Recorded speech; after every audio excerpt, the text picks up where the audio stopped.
오늘 아침 일라디오. 믿을 수 없는 이야기를 들었을 때, 믿고 싶지 않은 현실을 마주했을 때 거짓말이 아닐까 하고 생각합니다. 거짓말일 것만 같고 거짓말이었다면 좋겠다라고 싶을 정도로 놀랍고 기막힌 믿을 수 없는 일들이 우리 주변에서 벌어질 때가 있죠.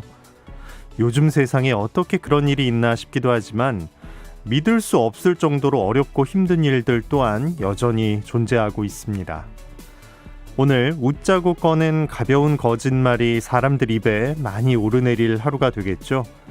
의미 없는 농담과 거짓말로 잠깐 웃어보는 것도 나쁘지 않겠습니다만, 부디 거짓말이었으면 싶은 상황들, 꿈이라면 깨고 싶은 어려운 시간들, 그 안에서 힘들어하는 이웃이 있다면 거짓말처럼 다가가서 손을 내밀 수 있는 우리가 돼보는 건 어떨까 생각해보는 아침입니다.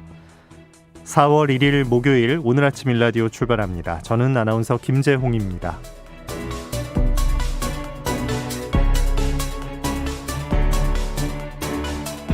오늘 아침 일라디오 여러분과 함께 만들어가는 시간입니다. 유튜브에서 KBS 일라디오 공식 채널을 검색하시면 채팅창 마련되어 있고요. 생방송 보고 들으면서 함께 하실 수 있습니다.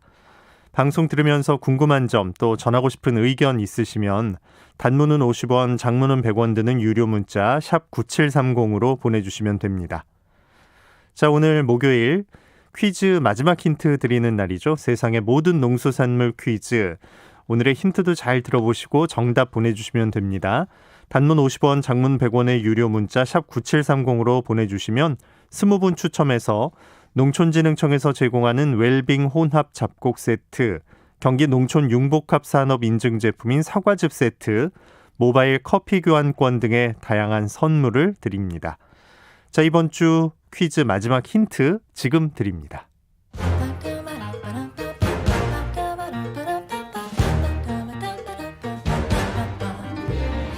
우리 땅, 우리 바다에서 자란 맛있고 건강한 우리 농수산물을 알아맞히는 세상의 모든 농수산물 퀴즈, 새농 퀴즈. 안녕하세요. 퀴즈 내는 성우 송기원입니다. 산과 들의 봄 기운이 가득한 지금, 맛있는 봄나물이 풍성하게 나오고 있죠. 그 중에서도 으뜸인 이것은 나뭇가지의 머리에서 자란다고 해서 목두채라고도 불리고, 가시가 많은 나무라서 새가 앉을 수 없다고 해서 조불쑥, 용의 어금니를 닮았다고 해서 자룡아, 늙은 호랑이가 이 나무에 다가와 가시에 몸을 비벼 긁는다고 해서 도호자 등으로 불립니다.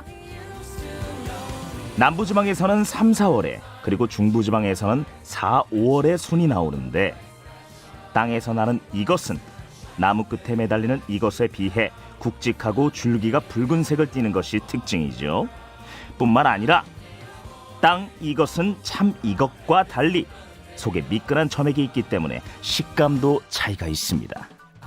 평지에서부터 해발 1500m 이상의 높은 지대에서도 자라는 이것, 물기가 있고 물이 잘 빠지면서 해가 잘 드는 곳이면 어디에서나 잘 자라는 이것, 봄철 입맛을 살리는데 아주 좋은 이것은 무엇일까요?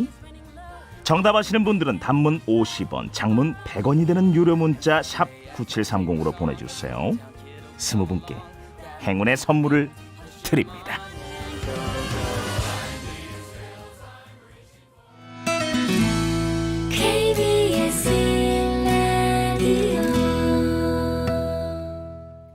스농퀴 정답 아시는 분들은 단문 50원, 장문 100원의 유료 문자 샵 9730으로 보내주시기 바랍니다. 농수산 뉴스로 이어갑니다. NBS 한국농업방송 김인경 기자와 함께합니다. 안녕하십니까? 네, 안녕하세요. 네, 정부가 코로나19로 피해를 입은 전국 소규모 농가에 30만 원의 바우처를 지원하기로 했죠? 네, 그렇습니다. 농림축산식품부는 어제 소규모 농가의 경영 지원을 위해 농가 한 곳당 30만 원의 바우처를 지급한다고 밝혔습니다. 코로나19 피해를 직격탄으로 맞은 소규모 농가의 경영을 한시적으로 지원하기 위해서인데요. 지난달 25일 올해 첫 추가 경정 예산이 확정되면서 지급 규모와 구체적인 방법도 확정이 된 겁니다. 구체적인 지원 대상은 지난해 소규모 농가 직접 지불금, 즉 소농 직불금을 받은 받은 전국의 43만 가구인데요. 대상자의 71%가 65세 이상의 고령농인점을 감안하면 영세 고령농을 지원한다는 의미가 있겠습니다. 네. 다소 좀 반가운 소식이 될 것 같은데 그 신청 기간 또 방법에 대해서도 자세히 알아봐야겠어요. 네, 신청 기간은 4월 5일부터 4월 30일까지고요. 경작 중인 농지 소재지의 지역 농축협과 품목조합 또는 농협은행을 직접 방문해서 신청하시면 됩니다. 만약 농지가 여러 곳 있으시다면 가장 큰 면적의 필지 소재지 농협에 가시면 됩니다. 현장 신청은 주말을 제외한 평일 오전 9시부터 오후 4시까지 가능하고요. 본인 신분증을 반드시 지참해야 합니다. 대리인이 신청한다면 위임장과 가족관계 증명서가 필요합니다. 또 온라인으로도 신청이 가능한데요. 컴퓨터나 모바일에서 농협 카드 홈페이지에 접속해 본인 인증 절차를 거친 뒤 신청하실 수 있습니다. 네. 평일 근무 시간에 신분증을 가지고 농축협이나 농협은행에 가시거나 온라인으로는 이제 농협 카드 홈페이지를 활용하면 됩니다. 이게 바우처로 지원이 된다는 건 어떻게 쓰라는 거죠? 네, 지급 대상자는 30만 원 상당의 바우처를 지원을 받는데요. 기존에 가지고 계시던 농협 신용카드나 체크카드에 포인트가 충전되는 방식으로 지급됩니다. 만약 카드가 없으시다면 현장에서 체크카드를 신청 발급받으실 수 있고요. 카드 발급이 불가능한 분은 5월 14일 이후에 지정된 농축협과 농협은행 지점에서 선불카드로도 수령이 가능합니다. 포인트로 지급을 받았다면 지급받은 날부터 90일, 한 3달 정도죠. 이 안에 금액을 사용하셔야 하고요. 또 선불카드로 받은 경우는 8월 31일까지 사용이 가능합니다. 기간이 끝난 뒤에 남은 잔액은 없어지니까 유의하셔야겠고요. 네. 이 바우처는 농약, 비료, 사료, 종자, 농기계 등 농업 관련 제품 구입처나 주유소 같은 연료 판매업장 등 사용 가능 업종이 정해져 있는 점도 알아두시면 좋겠습니다. 네. 이게 혹시 다른 지원금과 중복 수급이 가능할까요? 중복 수급은 대부분 불가능합니다. 이 바우처를 수령한 분이 고용노동부의 긴급 고용안정지원금과 또 중기부의 소상공인 버팀목 자금 플러스를 중복해서 받는 건 안 되고요. 해양수산부의 소규모 어가 한시 경영지원 바우처, 그리고 산림청의 소규모 임가 한시 경영지원 바우처도 중복 수급이 안 됩니다. 다만 보건복지부의 한시 생계지원금 신청은 가능한데요. 만약 지급 대상으로 선정이 되면 바우처 지원금을 제외하고 20만 원이 지급됩니다. 농식품부는 지난해 소농직불금을 수령한 이 대상 농가에게 모바일 메신저나 문자 메시지로 바우처 지급 대상이 될 수 있다는 사실을 알릴 예정인데요. 만약에 본인이 지급 대상이라고 생각을 하시는데 지급 통보를 받지 못한 농가도 있을 수 있겠죠. 이런 분들은 5월 3일부터 7일까지 읍면동 주민센터에 이의 신청을 하실 수 있으니까 참고하시면 좋겠습니다. 네. 자, 지난해 벼농사 순수익이 19년 만에 최대치를 기록했다는 소식이 있네요. 네, 통계청이 최근 2020년산 쌀 생산비 조사 결과를 발표했습니다. 눈에 띄는 건 지난해 벼농사의 순수익이 크게 오른 점입니다. 시바르당 벼재배 순수익은 44만 2,500원을 기록했습니다. 2019년과 비교하면 16% 이상 오른 건데요. 순수익만 놓고 보면 2001년 이후 19년 만에 최고치입니다. 네, 통계가 이제 이렇게 나온 거죠. 19년 만에 최고치가 된 그 이유가 궁금한데요.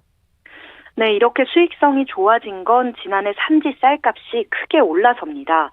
아시다시피 지난 여름에 긴 장마와 태풍의 영향으로 일조 시간이 줄고 강수량은 늘면서 쌀 생산량이 많이 줄었습니다. 시바르당 생산량이 2019년 대비 5.8%나 줄었는데요.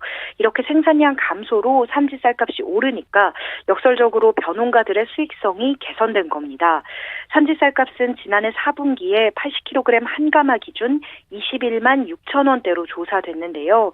2019년 18만 9천 원대보다 14% 증가한 금액입니다. 네, 기상재해 때문에 생산량이 줄고 그것 때문에 이제 마음고생 많이 하셨는데 이게 또 쌀값이 오르게 되면서 수익성은 높아진 거네요. 네, 그렇습니다. 그런데 다만 이 통계 수치로 무조건 수익성이 좋아졌다고만 본다면 또 농가분들은 섭섭하실 것 같습니다. 예. 생산비도 같이 올랐기 때문인데요. 시바르당 쌀 생산비는 전년 대비 0.1% 오르는데 그쳤지만 여기에 생산량이 반영된 20kg당 쌀 생산비는 지난해 3만 1,000원대를 기록했습니다. 2019년 2만 9,000원대보다 6.5% 오른 수치인데요. 특히 농약, 비료, 종묘비가 전년 대비 올랐고 토지 용역비가 급증한 게 영향을 미쳤습니다. 땅을 빌려서 농사를 짓는 임차농이 많은 현재 농업 구조에서 점차 오르는 땅값이 생산비 증가에 크게 한몫했다고 보시면 되겠습니다. 네. 자, 지난 주말로 조류 인플루엔자 AI 특별 방역 대책 기간이 이제 종료가 됐어요. 앞으로 관련 방역은 어떤 식으로 진행이 됩니까? 네, 고병원성 조류 인플루엔자 특별 방역 대책 기간이 지난 일요일부로 종료가 됐습니다. 하지만 전국 방역 지역이 해제될 때까지 정부는 강화된 방역 조치를 유지할 계획입니다. 그동안 집중 소독과 같은 방역 강화로 가금 농장에서는 AI 발생이 감소 추세를 보였죠.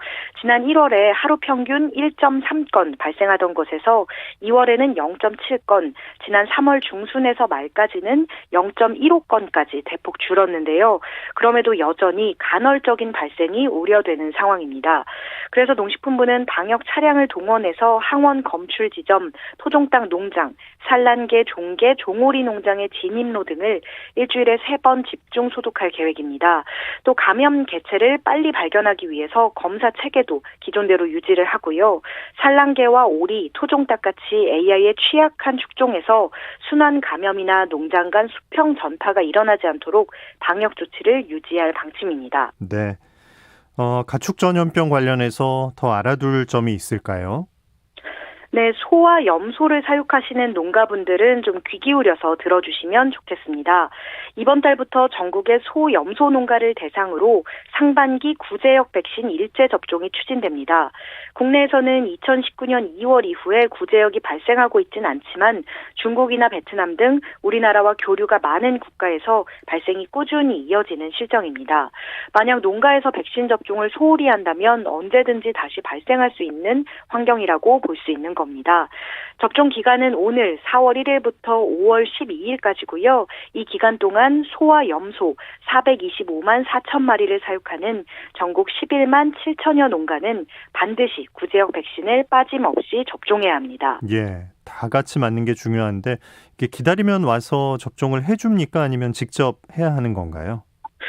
규모에 따라서 다른데요. 소규모 농가, 여기서 소규모는 소 50마리 미만, 또 염소 300마리 미만 사육 농가를 뜻합니다. 이 농가에 대해서는 시군에서 수의사와 포획 인력을 동원해 접종을 지원합니다. 네. 그리고 소 50마리 이상 또 염소 300마리 이상을 키우는 전업농가는 축협동물병원에서 백신을 직접 구입해서 자체 접종하면 됩니다. 백신 구입 비용은 소규모 농가와 염소 농가는 100% 국비로 보조되고요. 소 전업농은 50%의 농가 자부담이 있습니다. 접종이 모두 끝나면 농식품부는 전국의 동물위생시험소를 통해 백신을 접종한 가축의 항체가 제대로 형성됐는지 조사할 계획입니다. 그 결과 항체 양성률이 기준 미만인 농가에게는 과태료를 부과하고 백신 재접종 명령을 내리는 등 지속적으로 관리할 계획입니다. 네. 농수산 뉴스 NBS 한국농업방송 김인경 기자가 전해드렸습니다. 고맙습니다. 네, 감사합니다.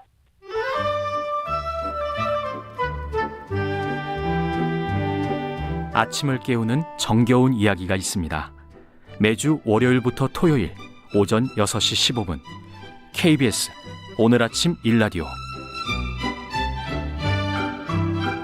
입맛을 살리는 식재료가 가득한 계절입니다.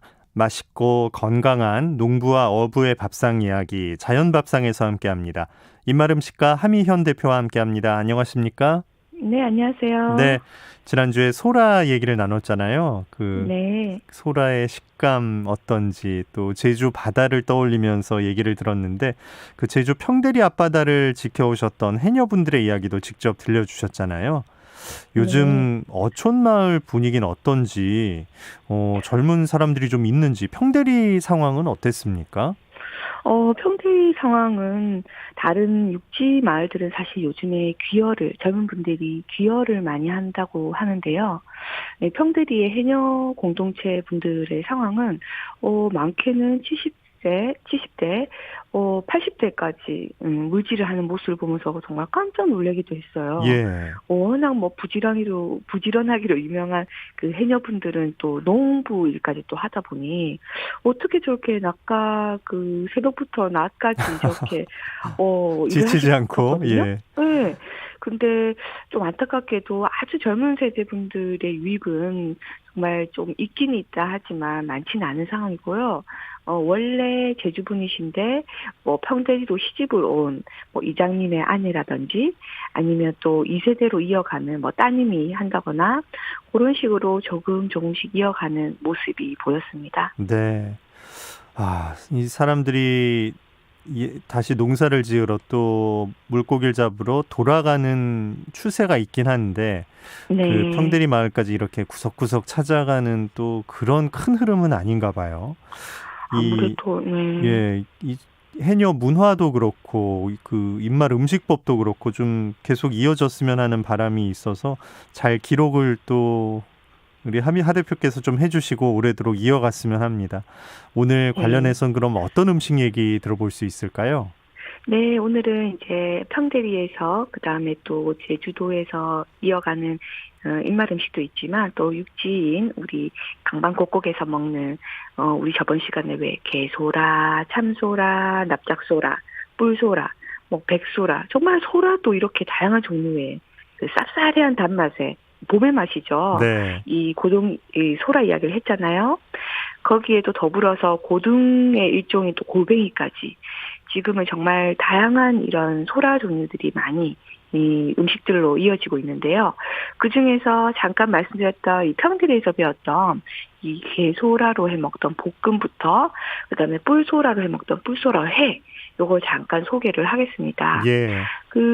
뿔소라 회 같은 경우는 말 그대로 돌로 이렇게 뿔소라가 이렇게 뾰족뾰족하게 생겼잖아요, 네. 위에가. 그래서 그거를 돌로 이렇게 바로 잡아서 이렇게 부수면은 내장부터 해서 살을 그대로 먹을 수 있는데요. 내장은 그때 말씀드렸던 테트라민이라는 독소가 있다 그랬죠. 예. 그거는 이제 약간 구토가 나올 수 있고 그렇기 때문에 꼭 제거를 하신 후에 이 회는 얇게 이렇게 썰어서 초장에 찍어 드시는 분들도 있지만 약간 간장에 우리 고추냉이 살짝 이렇게 찍어서 먹는 경우 아니면 참기름이나 들기름에 소금만 살짝 찍어 먹는. 네. 저는 개인적으로 이 소라 이 향이라든지 식감이나 살짝 쌉싸리한 그 맛이 또 매력이잖아요. 그래서 이렇게 소금 간에 살짝만 기름 쳐서 먹는 게 맛있었고요. 네. 그 다음에 이제 게소라라는 또 소라가 있는데 이 소라는 볶음용으로 많이 드시더라고요. 볶아 먹어요. 예. 네.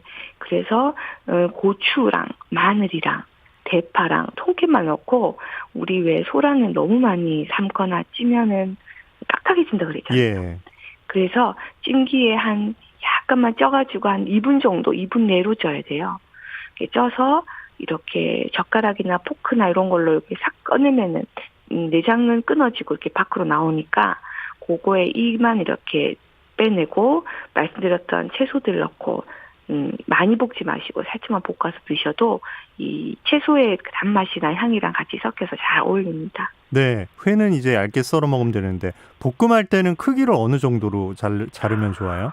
크기는 아무래도 회 같은 경우는 아주 얇게 썰잖아요. 예. 근데 이 게소라 같은 경우도 너무 두꺼우면 또 이게 좀 질긴 느낌이 있으니까 저 같은 경우는 1cm 내외로 이렇게 얇게 납작 썰어서 이 채소랑 같이 볶아서 먹습니다. 네. 참 지난 시간 들었던 얘기가 또 기억이 나는 게 네. 바로 해 먹던 그 뿔소라 젓갈. 네. 이게 오래 두고 먹는 게 아니라 그때 이제 먹어서 해치우는 거였는데 네. 그게 참 바다향이 정말 살아있는 그런 느낌이잖아요. 맞아요. 소라를 방금 볶음은 이게 다른 바다 재료는 아니었잖아요. 다른 해산물을 함께 넣어서 요리하는 음식이 또 있습니까? 네, 이게 개우젓이라 그래가지고 왜 전복의 그 초록색빛 도는 그 내장 있죠. 네네. 그 내장이 워낙 또 맛이 깊은 맛을 막 주다 보니까 여러 가지 개우젓이라는 음식 문화가 있는데요. 그 중에서 우리 뿔소라, 제주도에서 제가 막 응원을 보냈던 지금 해녀분들이 한참 잡으시는 계절인데 네. 이 뿔소라를 깨뜨려서 내장을 빼고 그 다음에 소라만 납작납작 썰어서 우리 그때 고추랑 마늘도 편썰기해서 넣는다 그랬잖아요. 네. 그때 성게 남은 것들 같이 넣고 거기에 또 이렇게 개우, 전복 내장을 같이 섞어서 이렇게 비벼가지고 비벼서 소금 간만 살짝 넣고 그렇게 먹으면요 말씀드렸던 그 뿔소라의 쫄깃한 식감이랑 성게의 바다향이랑 전복 내장이 주는 그 깊은 맛이 있어요. 담백한데 비리지 않은 깊은 맛, 네. 감칠맛. 왜 제주도에서는 훈맛, 둥고운 맛이라고 표현한다 그랬잖아요. 그 맛이 가득한 정말 한 접시 먹으면은 그 뿔소라 많이는 못 드실 거예요. 아마 이 깊은 맛이 너무 강하니까. 예. 그렇긴 한데 이 뿔소라 개우젓을 해서 흰밥에 얹어 먹기도 하고 아니면 정말 빵에 또 정말 잘 어울리거든요. 그래서 여러 가지 갖가지에 섞어 드시면 맛있는 개우젓이 완성됩니다. 아, 그러니까 메인 그 살은 소라인데 거기다 네. 이제 성게와 전복 내장, 개우가 함께 들어가서 더 네. 풍성한 맛을 주는 거군요. 빵이랑도 잘 예. 어울린다고 하니까 진짜 도전 꼭 해봐야겠습니다. 네. 아, 소라가 참 이렇게 그 자리에서 깨서 이렇게 활용해서 먹을 수가 있는데 구워 먹을 때 식감에 대한 얘기를 좀 더 들어볼까요? 네, 이 구워 먹을 때는 아무래도 우리 보통 전복을 살짝 구워 드신 기억이 있을지 모르겠어요. 아니면은 또 우리 뭐 새우 굽고 이렇게는 하잖아요. 예. 근데 이 소라 같은 경우도 바로 숯불에다가 그 껍질 바로 올리면은 이렇게 거품이 부글부글 올라오면서 익는 거죠. 네. 근데 이제 겉껍질이 살짝 찜기처럼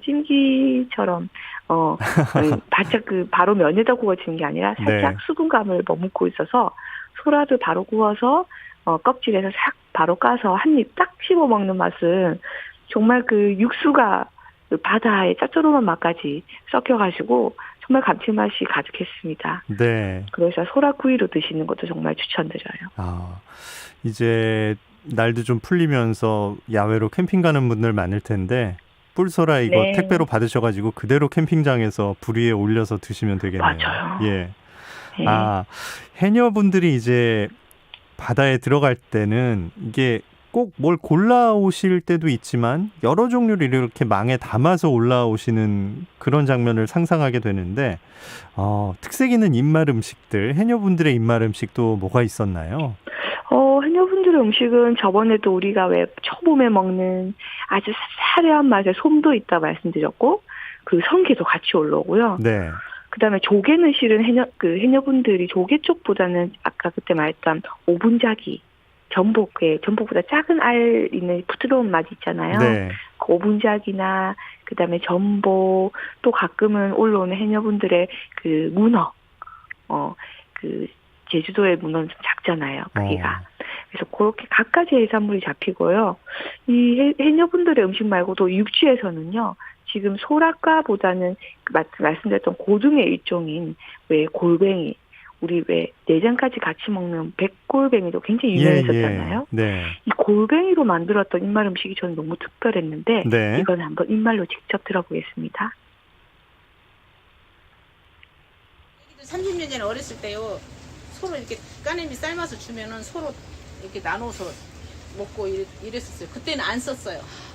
그래갖고 이제 얼른 들깨가루 넣고 쌀가루 넣고 탕을 하면은 맞아, 상 많이 먹었어요. 골뱅이탕, 최고 맛있어. 까내미탕, 맛있겠다. 까내미에다가 이제 버섯, 까내미탕. 솔버섯 같은 거 넣고. 서나무에서 나는 버섯을 솔버섯이라게 솔. 그러면 그거 이쪽 지역에만 나오는 여기 지역에만 버섯인데 말이 솔이 솔.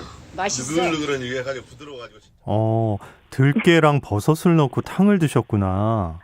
참 너무 신기하지 않아요? 네. 정말 우린 골뱅이라 하면 뭐 쪄먹는 정도? 아니면 무쳐 먹거나. 무침? 네. 이렇게 생각했는데요. 제가 갔던 이 고창에 있는 그 마을에서 제가 배운 건데요.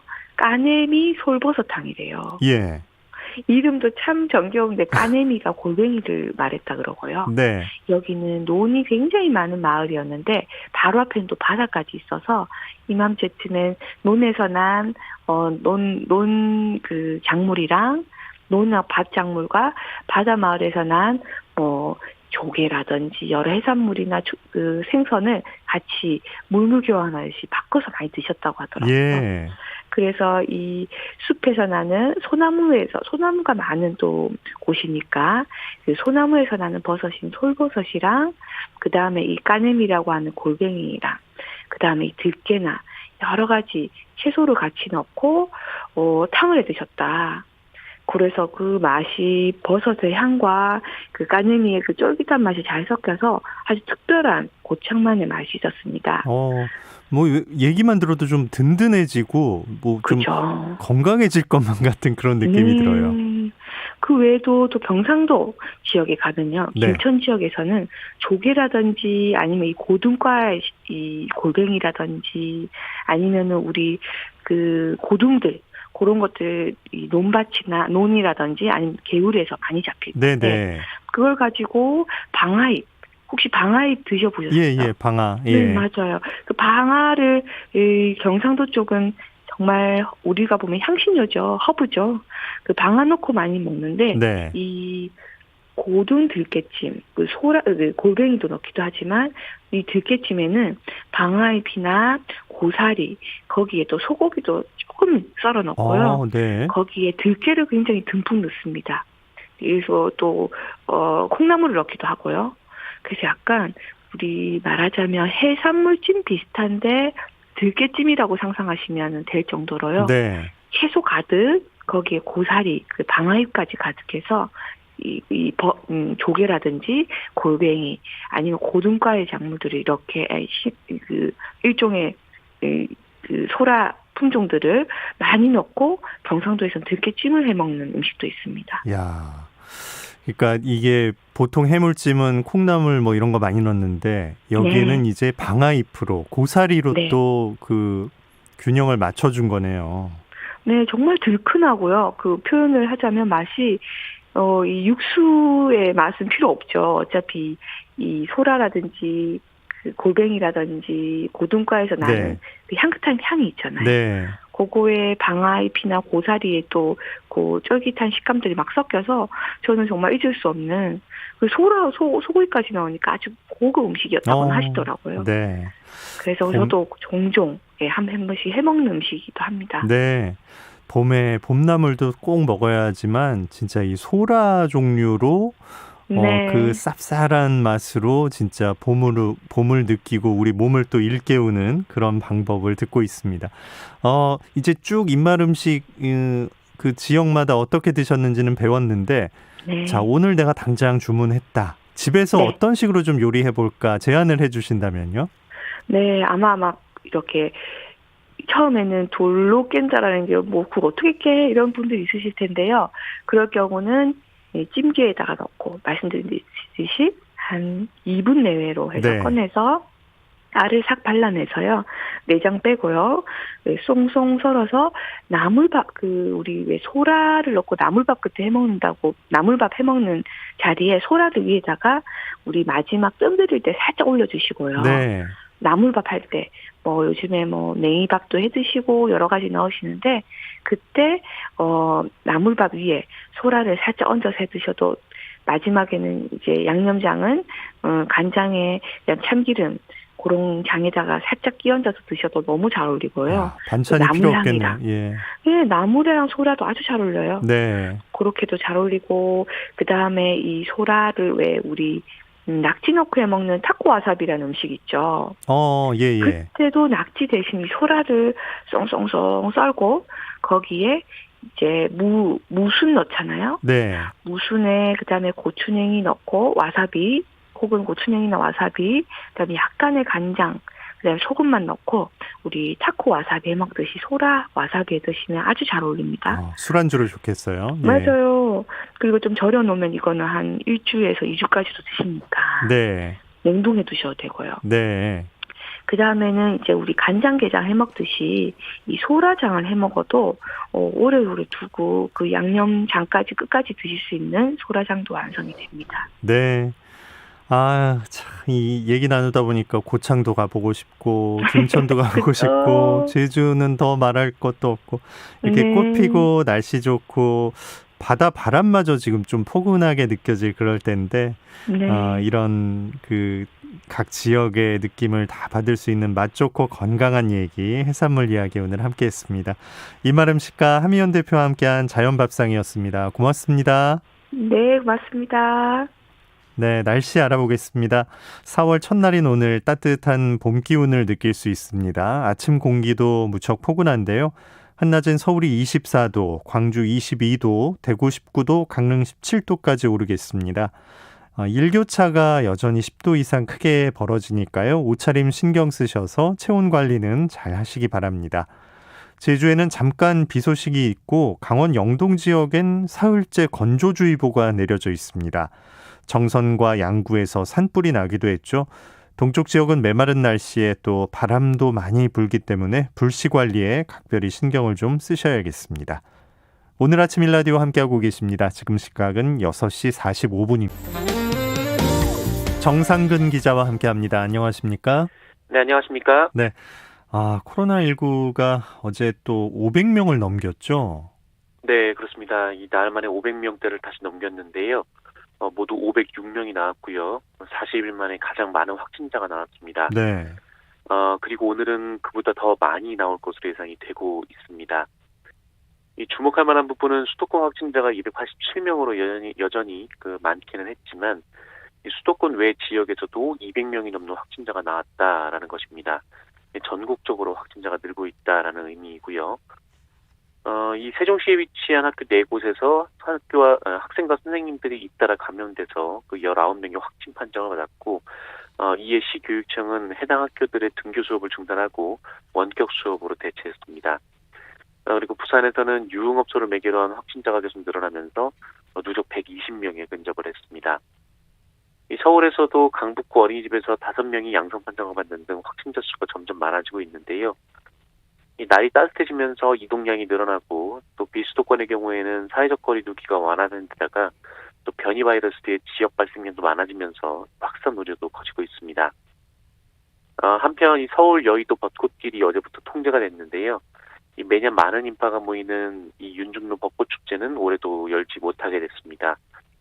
다만 다음 달 5일부터는 온라인 추첨을 통해서 미리 뽑힌 신청자들을 대상으로 한 번에 72명씩 이 윤중로를 개방할 예정이라고 밝혔습니다. 네. 자, 오늘이 좀 특별한 날인 게 75세 이상 백신 접종이 시작돼요. 맞습니다. 이에 맞춰서 이 화이자의 코로나19 백신이 인천공항에 어제 도착을 했습니다. 정부가 직접 계약한 물량 가운데 두 번째 인도분으로 모두 25만 명분인데요.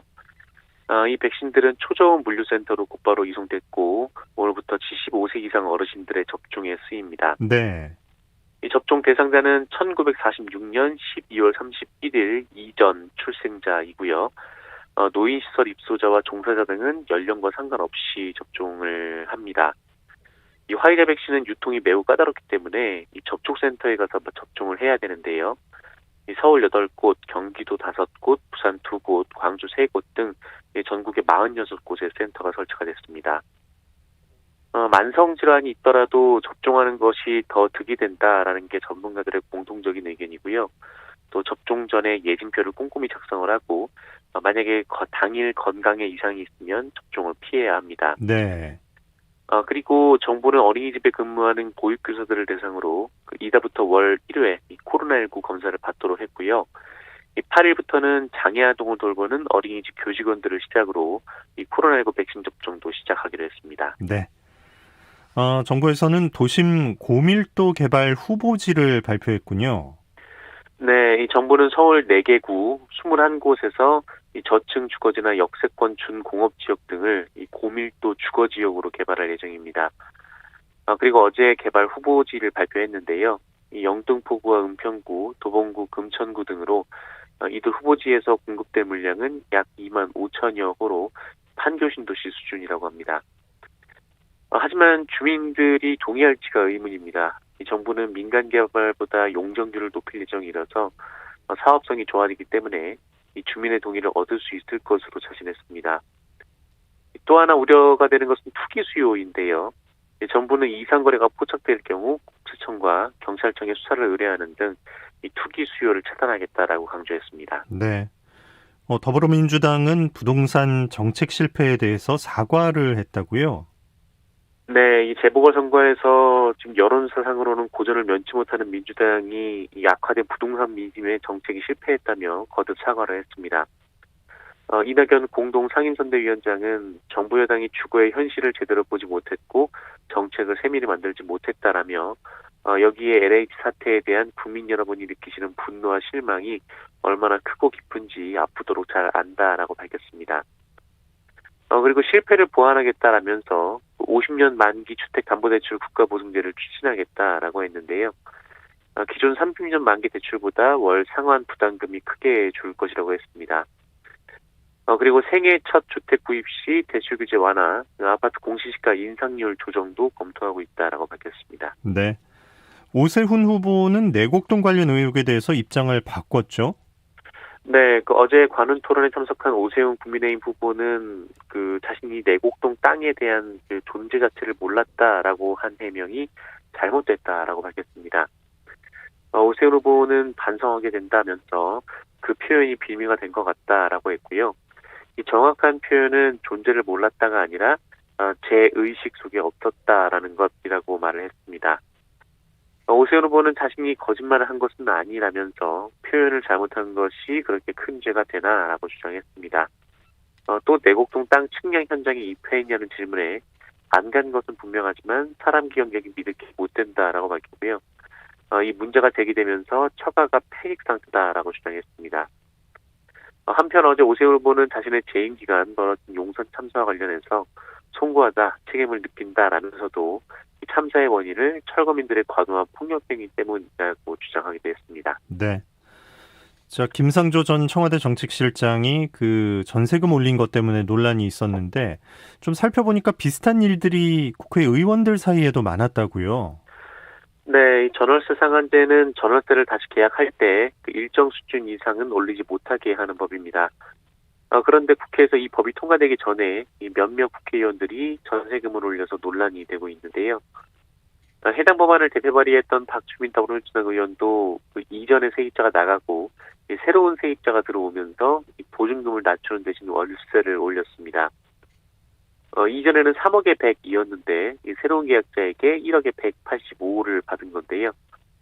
이 당시 전월세 전환율로 따지면 약 9.17%를 올린 셈입니다.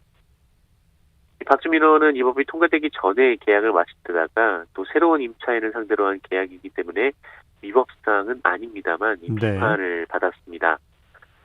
이에 박주민 의원은 부동산 중개업소에서 시세보다 싸게 계약했다고 해서 본인은 지금까지 그렇게 알고 있었다며 크게 낮은 계약으로 계약을 체결하지 못한 점이 죄송스럽다라고 해명했습니다.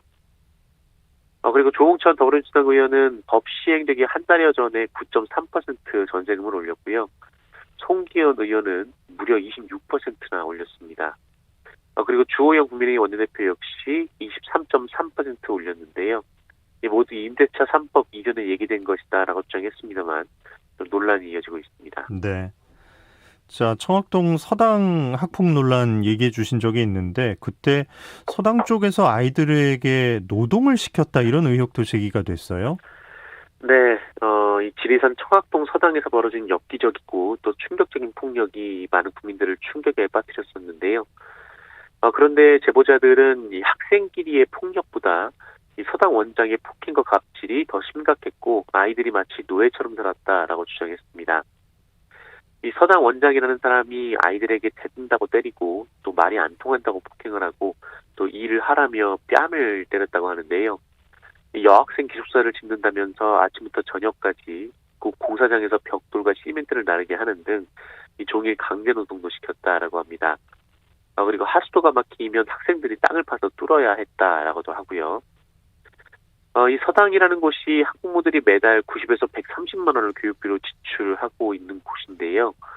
이 학생들 간 폭력에 대한 관리 소홀은 물론이고 강제 노역에다가 밥도 제대로 먹이지 않았습니다. 이 학생들은 밥이 너무 맛이 없어서 차라리 라면을 달라고 얘기를 했을 정도였다라고 진술을 했습니다. 네. 이 청학동 서당들은 인성과 예절 교육 등을 위해 운영하고 있는 것으로 알려졌지만 실제로 그런 학생들은 별로 없고 이 대부분 낮에는 인근 초등학교와 중학교를 다니면서 이 밤에는 서당 기숙사로 모여서 생활하는 아이들이라고 합니다. 이 서당이 사실상 집이었던 셈이라 이 부조리한 일을 겪어도 아이들이 쉽게 빠져나가기 어려웠을 것으로 보이고요. 네. 또 비인가 시설이 많다 보니 지자체나 교육당국은 서로 책임을 떠넘기고 있습니다. 이 논란의 서당 원장은 의혹 대부분을 부인했고요. 강제 노역에 대해서는 학생들이 자발적으로 한 것이다라고 주장했습니다. 네. 자, 얼마 전에 사망한 세 모녀 사건 가해자, 피해자를 스토킹한 것으로 전해졌죠? 네, 이 피해자의 지인이라고 하는 분이 인터넷 게시판에 글을 올렸었는데요. 그에 따르면 가해자는 비정상적으로 피해자에게 집착하는 모습을 보였고 또 부담이 된 피해자가 연락을 끊으려고 하자 앙심을 품고 이런 일을 벌인 것 같다라고 밝혔습니다. 이 스토킹 범죄는 예전에 짝사랑이라고 불리면서 우리 사회가 너무 가볍게 여겼었는데 그로 인해서 최근에는 20대 사회복무요원이 스토킹하던 여성의 어머니를 살해하려다가 그 경찰에 붙잡히는 일도 있었고 또 이 스토킹 당한 피해자는 28번이나 경찰에 신고했지만 도움을 받지 못했다고 합니다. 지난 24일 스토킹을 하면 최대 징역 5년에 처하도록 처벌 수위를 높인 스토킹 범죄 처벌법이 국회를 넘기도 하고 9월 시행도 앞두고 있는데요. 한편 이 사건에 대해서 피의자 신상을 공개하라는 청와대 국민청원에 20만 명이 넘는 시민들이 동의를 했습니다. 네, 뉴스브리핑 정상근 기자였습니다. 고맙습니다. 고맙습니다. 오늘 아침 일라디오 목요일 순서 함께 하셨습니다. 내일과 모레는 이선영 아나운서가 찾아옵니다. 고맙습니다.